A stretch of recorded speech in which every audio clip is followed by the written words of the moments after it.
Proclamation.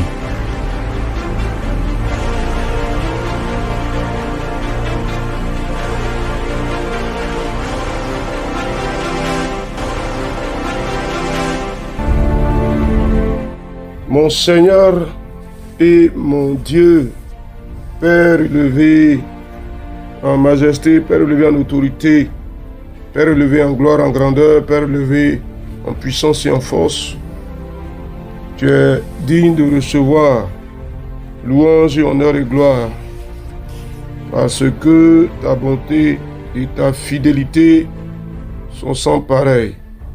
Merci Seigneur d'être notre Dieu et de nous donner ta bonne et précieuse parole qui nous fait tant de bien, qui nous comble.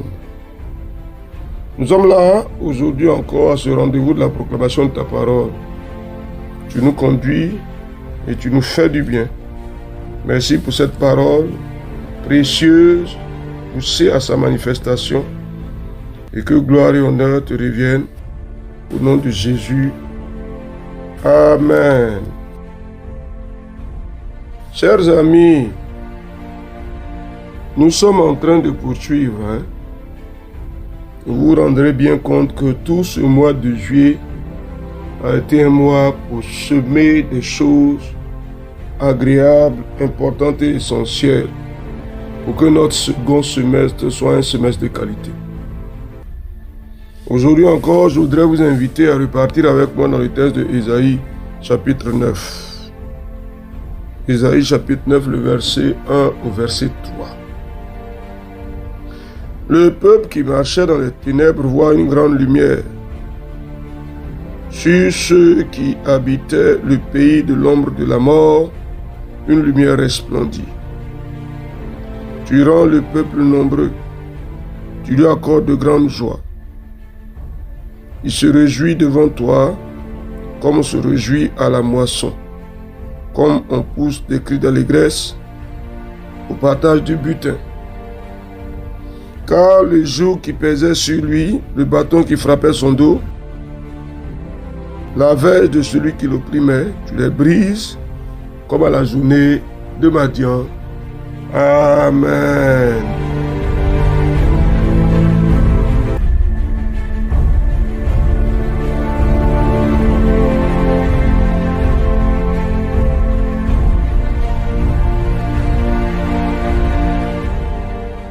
Ah oui, tu rends le peuple nombreux. Ouais, la belle idée de la croissance. De la croissance que Dieu rend possible. Vous savez que c'est Dieu qui est le Dieu de croissance. C'est le Dieu qui fait croître toutes choses. C'est le Dieu qui pousse les choses à leur niveau maximum. Cette croissance-là, elle peut être humaine, elle peut être matérielle, elle peut être spirituelle, mais toujours est-il que c'est Dieu qui fait croître. Alors dis-moi, dans cette saison-là, est-ce que Dieu te fait croître? Ou bien Dieu autorise que vous décroissiez? Ah oui, il y a ça aussi. Quand la mort vient, la mort frappe et on décroît. Chaque fois que la mort frappe, on décroît. Mais je veux que tu déclares, dans cette saison, l'Éternel me fait croître. Il fait croître ma maison. Je le déclare au nom de Jésus-Christ. Cher ami, je veux que tu le dises. Nous ne décroissons pas, je dis non à ça. Nous ne décroissons pas, nous ne diminuons pas. Non, non, non, non, non. Au contraire, Dieu nous fait croître, Dieu nous fait augmenter. Voilà, vas-y.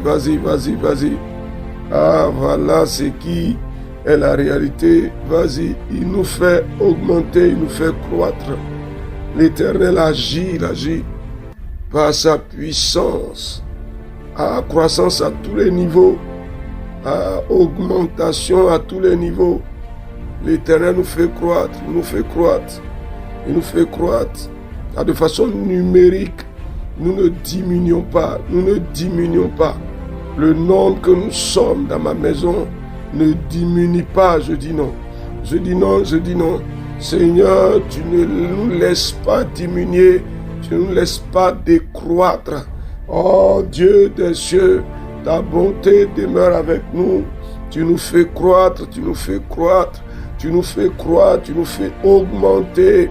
Père, au nom de Jésus, adieu, adieu. Vas-y, cher ami, vas-y, cher ami. Et nos fruits croissent. Alléluia, alléluia. Ah oui, tu nous fais croître, tu nous fais croître, tu nous fais croître, tu nous fais augmenter. Nos fruits augmentent, nos fruits croissent. Par le nom de Jésus de Nazareth. Cher ami, qu'est-ce que tu dis? Croissance, augmentation. Ah oui, croissance et augmentation. C'est cela. On ne diminue pas du tout. La mort ne nous fait pas diminuer. Non, non, non, non, non, non, non, non. La mort ne nous fait pas décroître. Non, non, non, non, non, non, non, non, non. Dans ce semestre-là, cher ami, il faut déclarer au nom de Jésus-Christ. Alors Dieu des cieux, il est puissant pour le faire. Vous savez, quand la mort vient frapper, la mort, elle apporte le trouble. On perd des enfants, on perd des parents, mais des gens même qui n'ont même pas le temps de vivre. Dieu peut-il? Non, Seigneur, tu ne laisses pas ma maison décroître. Vas-y, vas-y, cher ami. Tu ne laisses pas ma maison décroître. Au nom de Jésus-Christ. Non seulement nous croissons, mais en plus, il nous accorde de grandes joies. Ah oui, de grandes joies. Ah, de grandes joies il nous accorde et nous nous réjouissons comme on se réjouit au jour de la moisson. Vous voyez, quand on moissonne, c'est joyeux, c'est festif. Et dans ce semestre-là, l'Éternel accorde à notre maison de grandes joies. Ma vie, ma maison, de grandes joies. Cher ami, des sources de joie, Dieu les active. Ah oui, nous ne sommes pas dans le malheur. Nous ne sommes pas dans l'abattement. Nous ne sommes pas dans la tristesse. Mais nous avons des transports d'allégresse dans ce semestre. L'Éternel nous accorde de grandes joies, de grandes joies. Le Dieu des cieux, il nous accorde de grandes joies. Nous nous réjouissons. Ah oui, Dieu des cieux, une réjouissance véritable, comme on se réjouit à la moisson, Seigneur. Tu nous fais nous réjouir. Oh Dieu, ta bonté se manifeste à nous. Éternel, éternel, tu nous accordes de grandes joies. Oh Dieu, oh Seigneur et Seigneur, tu le fais. Par la puissance et la force de ton esprit, Dieu vivant et véritable, tu nous réjouis, Seigneur, dans ce semestre-là. Les sources, les occasions de réjouissance augmentent. Dans ta grâce, dans ta bonté, dans ta puissance, dans ta force, dans ton autorité, dans ton règne. Seigneur éternel des armées, nous nous réjouissons. Oh Dieu, tu nous combles de joie, tu nous combles de bonheur, tu nous combles de satisfaction. Oh Dieu, nous poussons des cris d'allégresse. Éternel notre Dieu, et tu nous apportes le butin de nos combats, le butin de nos travail, le butin, Seigneur, de nos investissements. C'est vrai, il y a un résultat qui vient. Et effectivement, il y a un butin à partager. Ah oui, ce n'est pas juste le principe de se réjouir comme on se réjouit au passage du butin. Mais Dieu nous donne un butin que nous partageons. Il nous donne des ressources. Ah oui, c'est-à-dire quoi? Que le ministère que je fais produit des ressources. C'est-à-dire quoi? Que le commerce que je fais produit des ressources. C'est-à-dire quoi? C'est-à-dire que l'entreprise que j'ai produit des ressources. Dis-moi quelque chose, c'est ça ou bien c'est pas ça? Ah oui, il y a un butin. Et nous nous réjouissons effectivement. Parce qu'il y a une moisson que nous faisons. Et nous sommes comblés de grâce. Il y a une moisson que nous faisons. Et on se réjouit au partage du butin. Seigneur, nos projets, ils produisent du fruit. Et nous nous réjouissons parce qu'il y a une moisson que nous faisons. Dieu rend cela possible. L'Éternel agit en notre faveur. La grâce du Dieu des cieux, la puissance de l'Éternel se manifeste en notre faveur. Dieu, notre Dieu. Cher ami, qu'est-ce que tu dis? Cher ami, qu'est-ce que tu dis? Nous poussons des cris d'allégresse au partage de notre butin. Il y a une moisson que nous faisons. Nous récoltons des fruits de notre travail, de nos activités, des études de nos enfants. Nous récoltons du fruit. Le Dieu des cieux nous en fait grâce. Il nous accorde le bénéfice d'une moisson abondante. Ah, Dieu des cieux, tu fais cela pour nous, dans ta fidélité, dans ta bonté, et nous nous réjouissons en toi. Alléluia à toi. Dieu dont la gloire est grande, et dont le règne est élevé. Dieu dont la bonté est sans limite.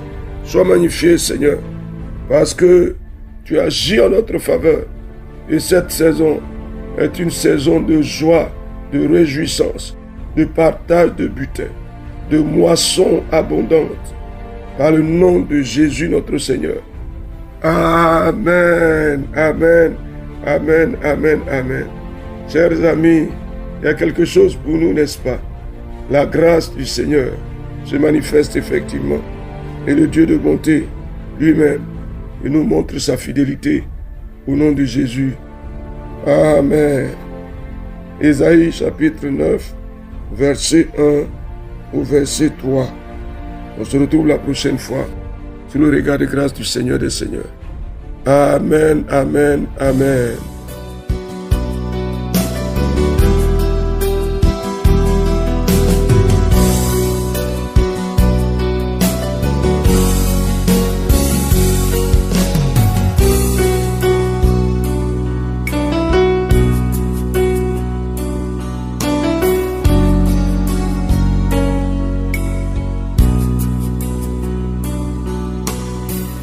Ciel chargé de nuages a noirci le paysage de ma vie. Et orage après orage, la pluie a fait ses ravages, c'est la vie.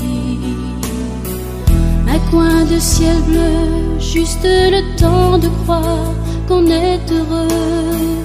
Et le temps qui passe efface la couleur et reviennent les fleurs. Qui pourra tirer le rideau noir et laisser le soleil repeindre ma vie en couleur? Quand j'ai voulu vivre, j'ai voulu croire qu'il existait bien quelque part.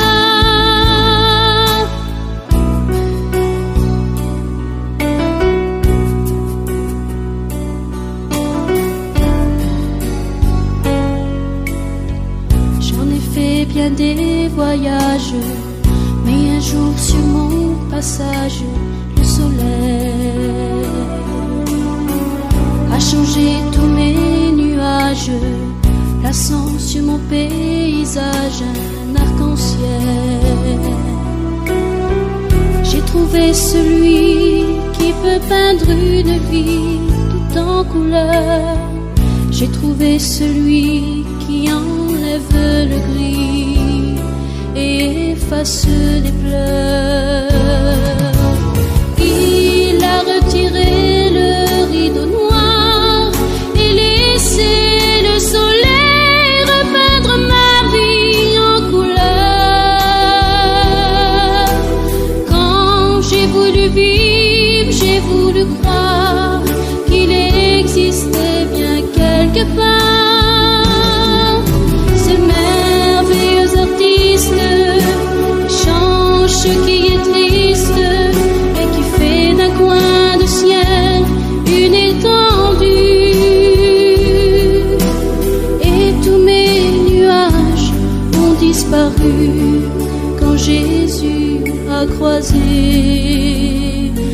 chemin de ma vie, de ma